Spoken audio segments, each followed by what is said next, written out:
I want to go back to something that you had also mentioned in your one of your previous answers about the Tax Cuts and Jobs Act of 2017 that might Mhm. expire at the end of next year. So, you mentioned the benefits, and how it will actually, how you believe it will cut taxes for your constituents. But I hear Democrats who say this is just Donald Trump's tax proposals that are going to be tax breaks for the ultra wealthy billionaires and big corporations that are going to hurt everyday Americans. So what's Yeah. your response to that argument?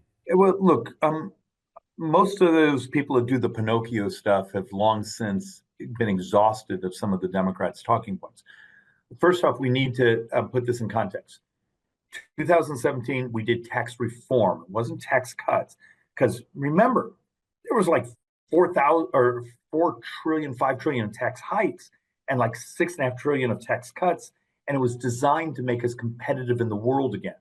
Our tax code was 30 some years out of date. That's why so many businesses were leaving the United States. We wanted them to repatriate, we wanted them to invest here. And income inequality for those years before the pandemic, from 2017 to that time happened, closed. Wealth grew, but it was wealth for rich people, but also the working poor. It was one of the greatest growths of wages. But part of that bill, so it fit into what they called reconciliation, there's just the budgetary design rules, had an expiration date.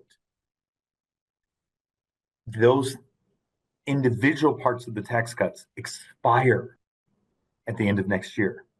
That's what we're talking about. These are not new tax cuts. These are what you pay today. Do your taxes go up, or are we able to continue the rates you regime you live under today? The problem is in 2026 budget year, that functionally is $400 billion. It's like 4.6 trillion over 10. So, and those are the rates paid by small businesses, pass-throughs, individuals.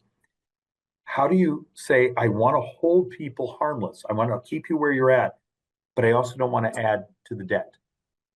And that's why it becomes so difficult. And it saddens me, but and I would think the Democrats would have learned. They've been campaigning on this for years now, and they keep losing. Maybe they should join the cause and fixate on American prosperity with us.